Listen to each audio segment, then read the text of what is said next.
Carolyn Nichols, certified holistic nutritionist here at the Energy Shack to give you truths that you need to know today about water.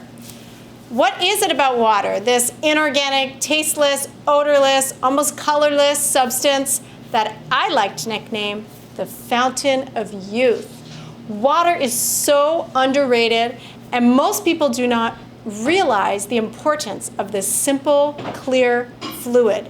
But it is so important for you and me and every function of the human body. And I just want to share with you some things in this Part 1 series of why you and I need water. First of all, water flushes those toxins out of your system.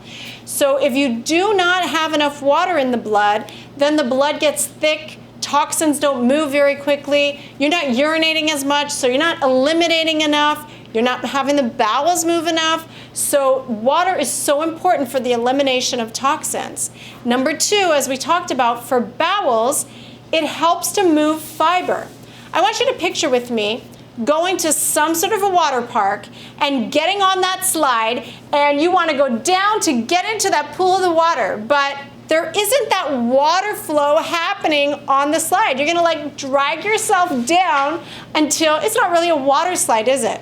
Well, that's kind of how the digestive system works.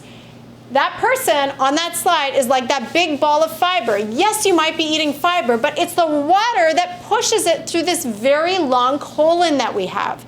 So if you are not drinking enough water, it cannot move that fiber. So it is so important for that. Of course, if we have too high blood sugar, you need water to get rid of that blood sugar. So here's the problem. If you've got a blood sugar that's really high and you're not drinking enough water, you're getting even more dehydrated because if there's too much glucose in the bloodstream, your body's taking water that we already don't have a lot of to flush that blood sugar out. If you have thick, viscous blood, this is a recipe for heart disease. And I'll tell you why. Because your red blood cells need a lot of water. So if the viscosity of the blood is very low, we do not have enough water in the blood, it becomes very, very, very thick. So that being said, if those red blood cells become dehydrated, do you know what happens to them? They become sticky. They're no longer flexible. Now we are getting our red blood cells not able to move properly through the veins and arteries. What happens is increased blood clotting. Because if there's not enough water inside the blood, it will pull it from wherever it can. And it pulls it a lot from those red blood cells because they require so much water. It is so important for us to have water. The body is 60% water, but the brain is 75% water. So if you aren't drinking enough water, your brain cells get dehydrated and you and I can't think properly. You know, a person can go a month without food, but we can only go a week without water. Your bones, my friend, are made up of 30% water. So if you're not drinking enough water, you get very brittle bones, osteoporosis, arthritis, all these things get set in. And some of the main culprits of that is the lack of water. I like to share with people a very unhappy truth that happens in the system is that if you're not drinking enough water, understand that your body has to find water because it needs it so you and I don't suffer with a heart attack immediately. So what does it do? It might pull it from the brain, but then you get a headache. The worst thing is that it also pulls it from the bowels. So the body uses a lot of water to get those bowels through the colon. But if you're not drinking enough water, it will pull it back through the bowels, recycle that water back inside the system. Yes, my friends, we have what I like to deem poopy blood. This is a recipe for disease, for cancer, for a host of issues.